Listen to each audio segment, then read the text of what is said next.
Waalaikumsalam warahmatullahi wabarakatuh.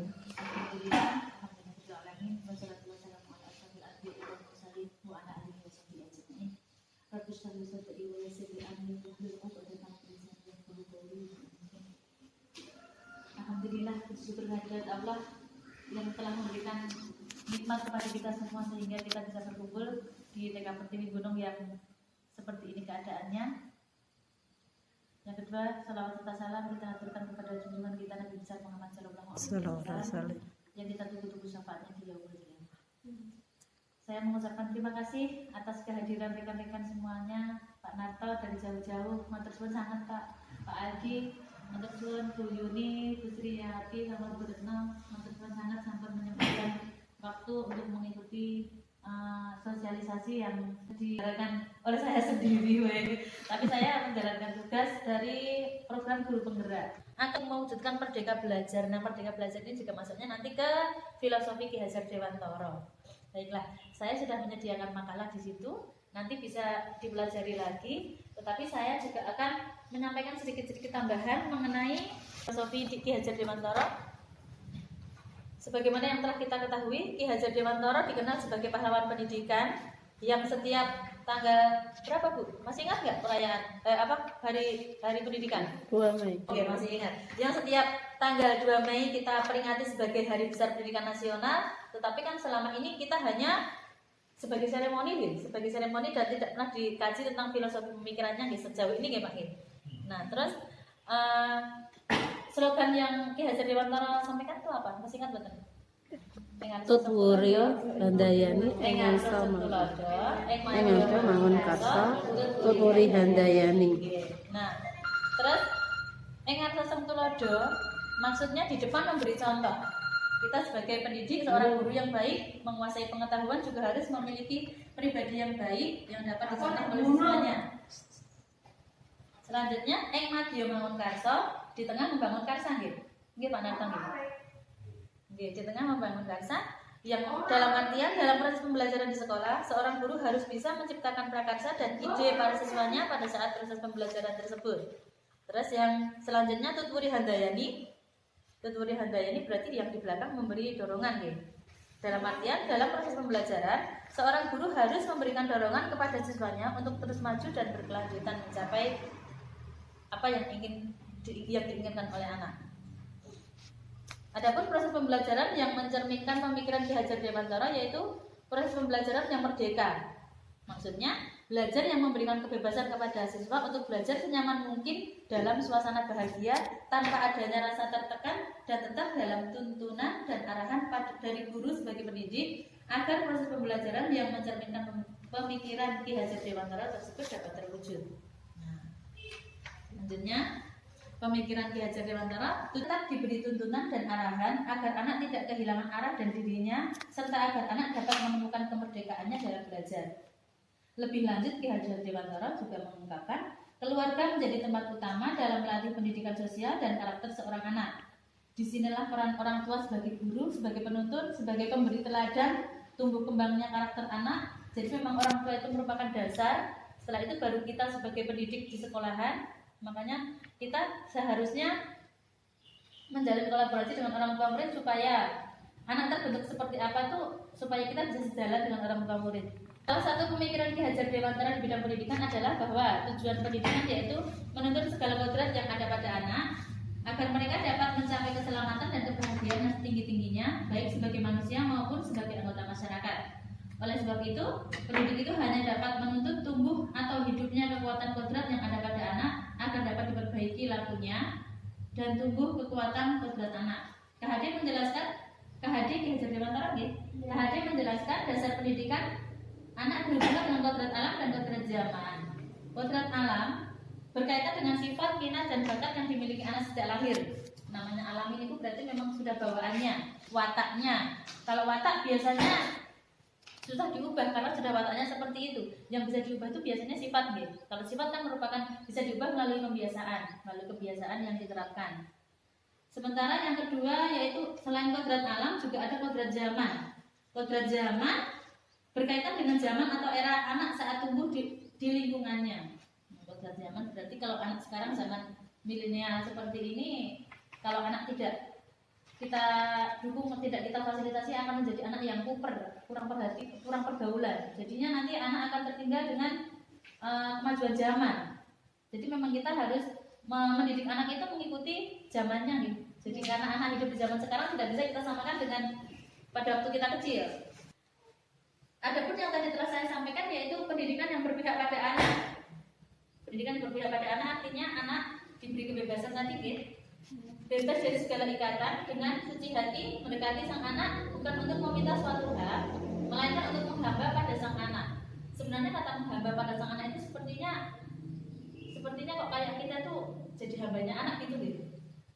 Ini maksudnya menghamba pada anak ini bisa lebih diperhalus lagi kata-katanya, yaitu dengan bahasa berpihak atau melayani anak, berpihak pada anak. Kalau untuk di TK saya rasa ini sudah lama gitu ya.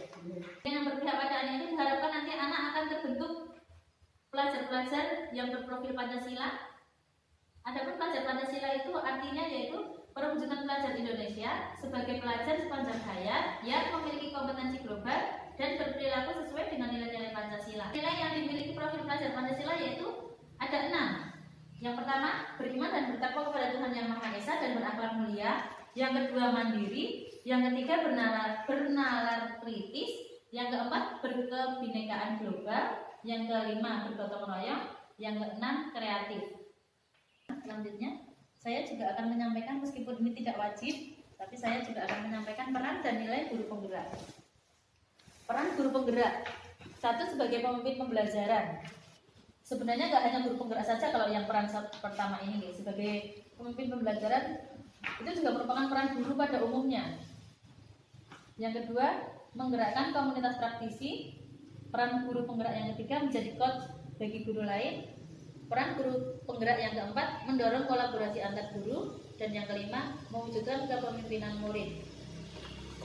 Itu peran nilai guru penggerak yaitu mandiri. Jadi mandiri itu ya seperti yang tadi telah saya sampaikan pada waktu kita mau memulai sesi ini. Mandiri itu berarti tidak harus menunggu perintah dari atasan, jadi kita melakukan sendiri apa yang bisa kita lakukan. Jadi kalau umpamanya kita hanya menunggu perintah dari atasan tanpa kita mencoba sendiri, nanti kita akan ketinggalan zaman. Nanti kita akan ketinggalan informasi.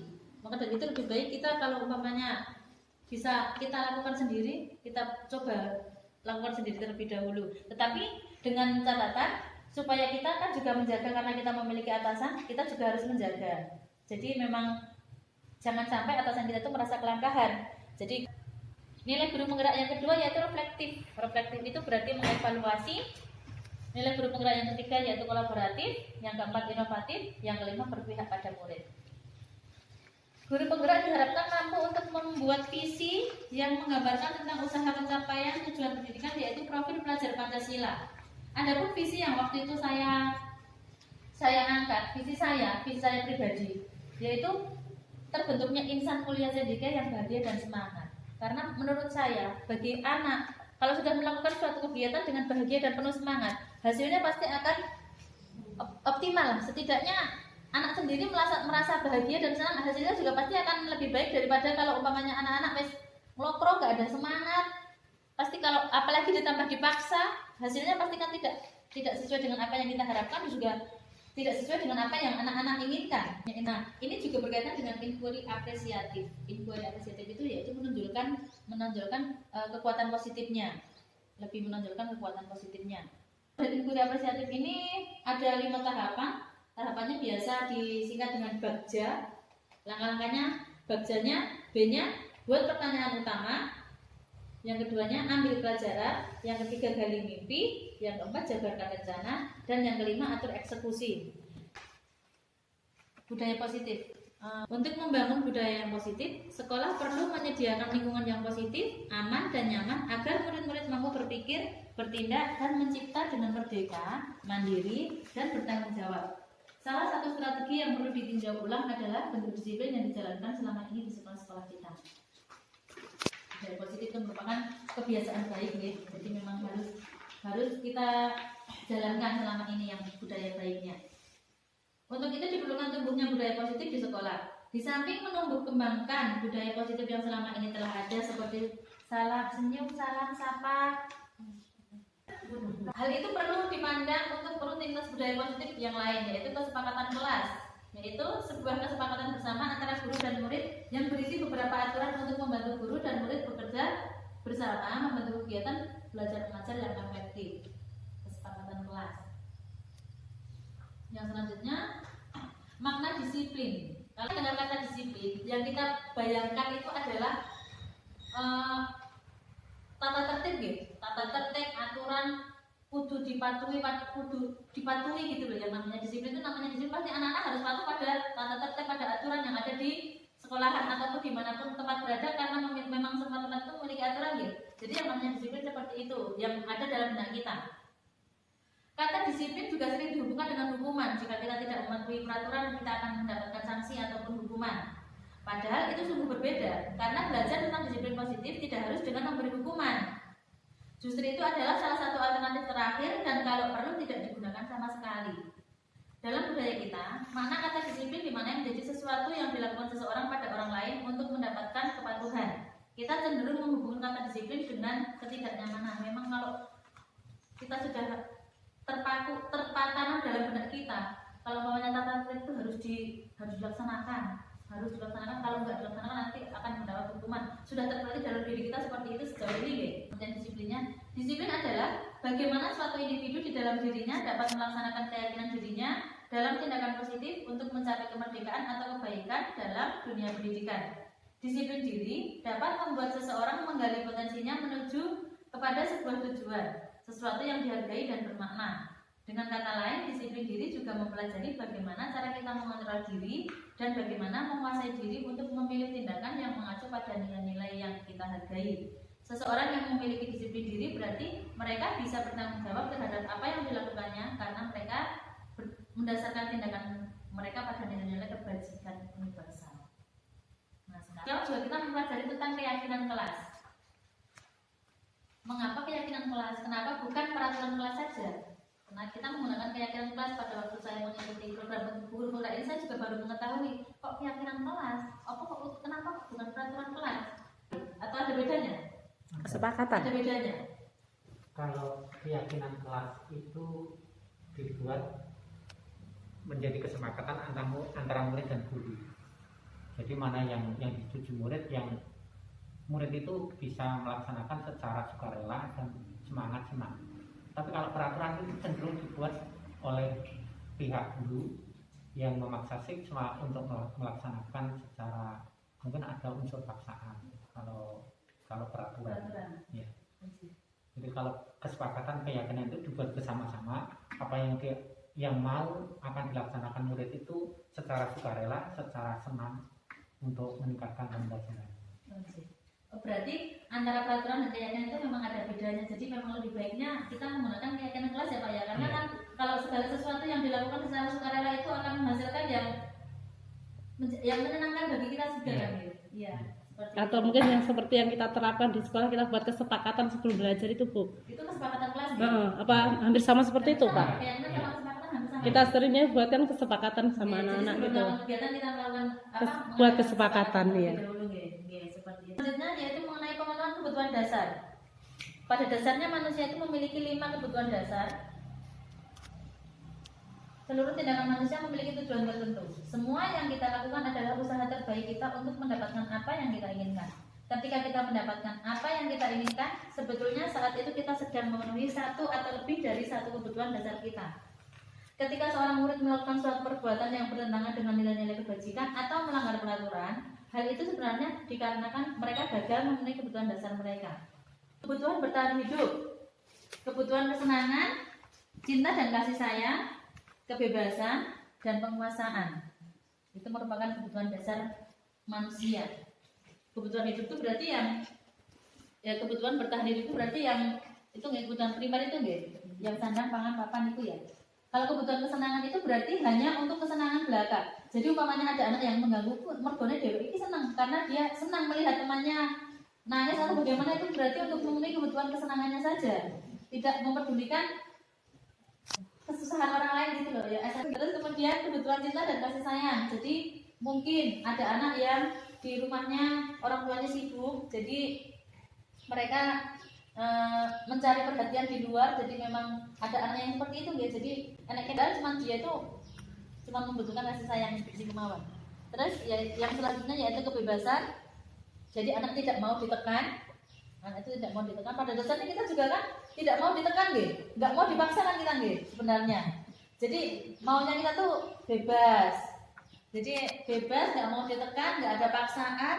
Terus kemudian penguasaan, yaitu kebutuhan dasar penguasaan. Penguasaan itu biar orang melihat kita tuh kayak kuat gitu loh. Padahal jerone rapuh. Jawabannya apa? Jerone rapuh gitu kan. Itu biar penguasaan tuh seperti, jadi biar seolah-olah kita tuh biar disegani sama orang, biar ditakuti sama orang, seperti itu yang merupakan penguasaan, kebutuhan dasar penguasaan. Saya rasa semua orang meskipun sedikit ya, Pak. Iya betul. Mungkin ada karena biasanya untuk menjadi anak tua. Oh iya. Mimpin doa, mimpin. Ya biasanya ada ya Pak seperti itu ya. Jadi ben kancane ket manut karo dheweke gitu ya Pak ya. Ya seperti itu. Nah. Guru di kelas juga memahami keyakinan diri anak yang dituangkan dalam kesepakatan kelas. Dalam melaksanakan kebijakan sekolah dan institusi, guru harus mengetahui setiap peran, kontrol, serta dapat menerapkan segitiga restitusi sebagai cara menanamkan disiplin positif pada murid. Segitiga restitusi itu adalah cara menanamkan disiplin positif pada murid. Adapun untuk kebutuhan dasar tersebut, kita sebagai guru memiliki 5 posisi kontrol. Nah, posisi kontrol itu ada yang sebagai penghukum, pembuat orang merasa bersalah, sebagai teman, monitor atau pemantau, yang terakhir yaitu manajer. Sebagai penghukum yang pertama. Nah, seorang penghukum bisa menggunakan hukuman fisik maupun verbal. Orang-orang yang menjalankan posisi penghukum senantiasa mengatakan bahwa sekolah memerlukan sistem atau alat yang dapat lebih menekan murid-murid lebih dalam lagi. Guru-guru yang menerapkan posisi penghukum akan berkata, patuhi aturan saya atau awas. Nah, itu berarti memang penghukum itu saya rasa lebih cenderung ke intimidasi ya Pak ya. Jadi kayak mengancam gitu loh, atau awas gitu kan. Kata ini, ayo tak hukum loh.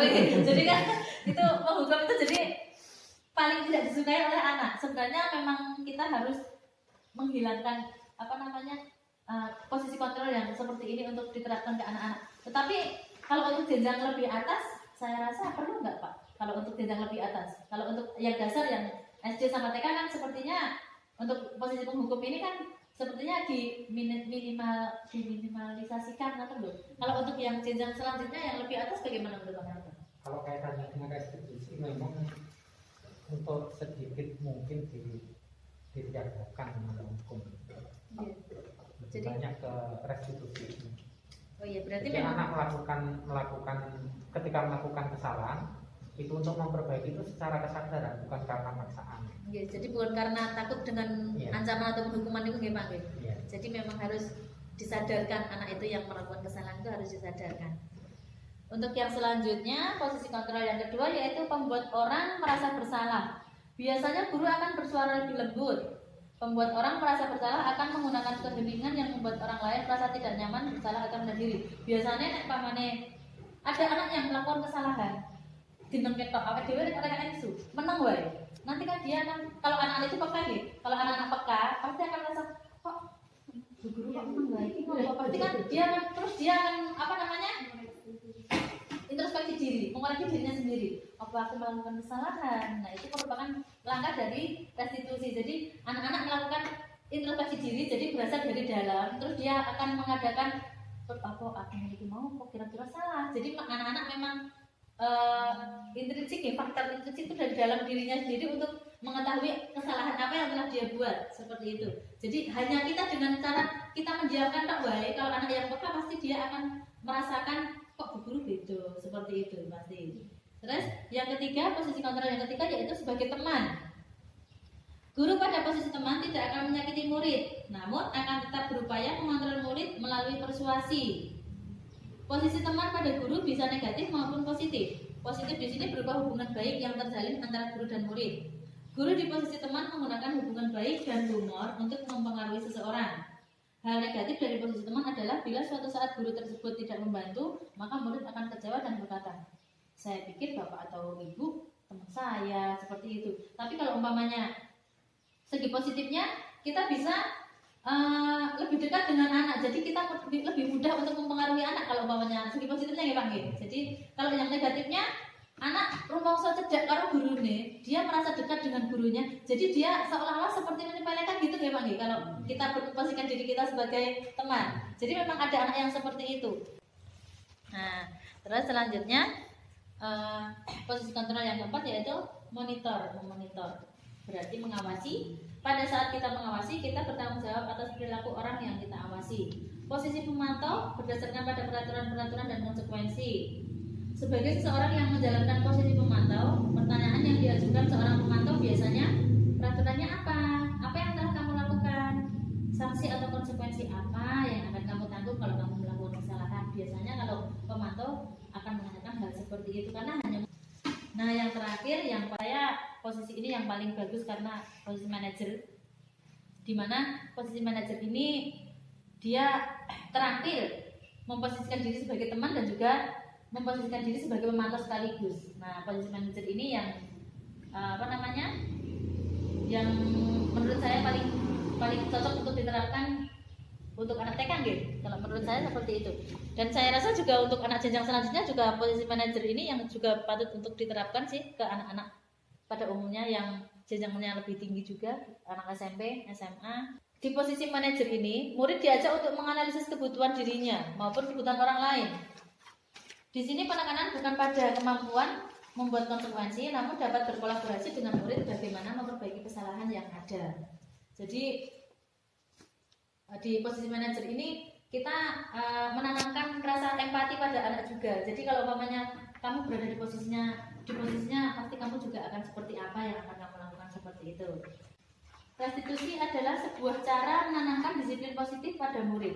Sebagai seorang guru, ketika murid melakukan kesalahan, tindakan mana yang akan kita lakukan? Kalau berdasarkan restitusi ini, yang akan kita lakukan yaitu menunjukkan kesalahannya dan memintanya melihat kesalahannya baik-baik dengan mengatakan, kamu seharusnya tahu bagaimana kamu seharusnya bertindak. Yang kedua yaitu mengingatkan murid akan kesalahannya yang sama di waktu sebelumnya dan akan bertanya, kenapa kamu melakukan sesuatu yang seharusnya tidak kamu lakukan? Kamu sudah pernah melakukan hal itu, kenapa masih kamu ulang lagi? Seperti itu. Selanjutnya akan mengkritik dan mendiamkannya. Kalau kita melakukan tindakan-tindakan di atas, mungkin kita akan membuat murid kita merasa menjadi anak yang gagal. Karena kan memang kita sudah seperti memojokkan anak nih. Jadi kalau pertanyaan-pertanyaan tadi itu seperti memojokkan anak. Mengapa kamu kok sudah pernah melakukan hal itu, kenapa diulang lagi? Jadi kan anak merasa terpojok karena memang dia sudah pernah melakukan kok terulang lagi gitu. Jadi anak akan terpojok dan merasa gagal. Pertanyaannya sekarang, bagaimana sebaiknya respon kita bila ada murid kita yang melakukan kesalahan? Akan menggunakan restitusi, yaitu proses menciptakan kondisi bagi murid untuk memperbaiki kesalahan mereka sehingga mereka bisa kembali pada kelompok mereka dengan karakter yang lebih kuat. Restitusi membantu murid menjadi lebih memiliki tujuan, disiplin positif, dan memulihkan dirinya setelah berbuat kesalahan. Penekanannya bukanlah pada bagaimana berperilaku untuk menyenangkan orang lain atau menghindari ketidaknyamanan, namun tujuannya adalah menjadi orang yang menghargai nilai-nilai kebajikan yang mereka percayai. Bahwa pada dasarnya kita memiliki motivasi intrinsik, yaitu motivasi yang berasal dari dalam diri kita untuk berubah. Jadi orang lain mungkin bisa mengubah kita, tapi hal yang paling bisa mengubah kita adalah diri kita sendiri, yang berasal dari dalam nurani kita sendiri. Melalui restitusi, ketika murid berbuat salah, guru akan menanggapi dengan cara yang memungkinkan murid untuk membuat evaluasi internal tentang apa yang dapat mereka lakukan untuk memperbaiki kesalahan mereka dan mendapatkan kembali harga dirinya. Restitusi menguntungkan korban, tetapi juga menguntungkan orang yang telah berbuat salah. Ada peluang luar biasa bagi murid untuk bertumbuh ketika mereka melakukan kesalahan. Restitusi memiliki 9 ciri. Restitusi itu bukan untuk menebus kesalahan, namun untuk belajar dari kesalahan. Yang kedua, restitusi itu berguna untuk memperbaiki hubungan. Yang ketiga yaitu tawaran bukan paksaan. Nah, restitusi menuntun untuk melihat ke dalam diri. Jadi yang kelima, restitusi mencari kebutuhan dasar yang mendasari tindakan. Yang keenam, restitusi fokus pada karakter bukan tindakan. Yang ketujuh, restitusi itu menguatkan. Yang kedelapan, restitusi fokus pada solusi. Yang kesembilan, restitusi mengembalikan murid yang berbuat salah pada kelompoknya. Jadi memang di situ juga ada segitiga restitusi. Segitiga restitusi itu ada yang menstabilkan identitas, validasi tindakan yang salah, dan juga menanyakan keyakinan.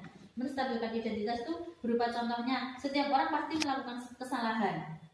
Untuk menstabilkan identitas, selaku guru kita memberikan menstabilkan identitas anak itu dengan mengatakan kamu bukan satu-satunya yang pernah melakukan ini. Jadi anak tidak merasa terlalu bersalah, itu salahku banget, tidak merasa seperti itu. Jadi kita memang distabilkan identitasnya anak itu.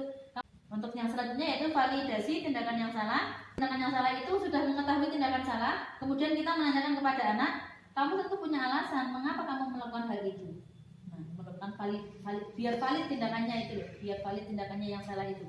Adakah cara yang lebih efektif untuk mendapatkan apa yang kamu butuhkan? Nah, itu merupakan contoh dari validasi tindakan yang salah. Terus yang selanjutnya yaitu menanyakan keyakinan. Kesepakatan yang telah dibuat antara anak dengan guru, antara murid, merupakan segitiga restitusi. Demikian.